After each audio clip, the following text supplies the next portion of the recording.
I'm from C&G Newspapers, and Iran and Hezbollah are in the news as the world waits for a threatened attack on Israel. You said on a radio talk show this week you suspect that a number of Iranian-related militias that have terrorist agents are within the United States thanks to the current administration. What do we know about these suspected Iranian agents or other terrorists and their leverage?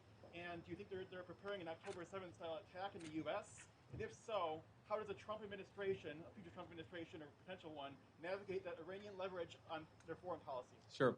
Well, first of all, let me just say that President Trump noticed that when he was in office, we did not have the world on fire. We did not have a war in the Middle East and a war in Europe and war threatening to break out in East Asia. President Trump was the candidate of peace and prosperity. He delivered peace all over the world. He would do it again if he was president of the United States. Now, what's going on in Israel, again, highlights the weakness of the Kamala Harris administration.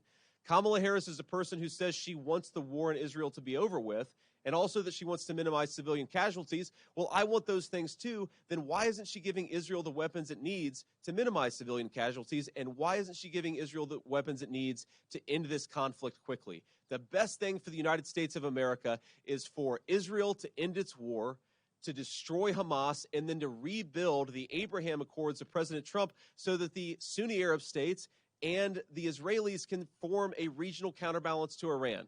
That is what is in the best interest of our country. That's what's in the best interest of Israel. And it's telling that Kamala Harris refuses to do what she needs to do to keep America and its allies safe. And the final point that I'll say is, yes, I believe that there are Iranian-backed militia groups in this country right now because we know thousands of people have come across the U.S. southern border who have ties to terrorism.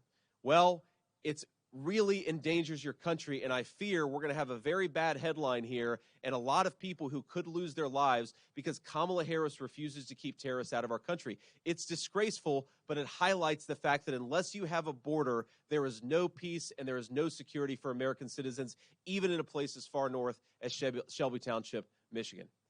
Other questions? Yeah.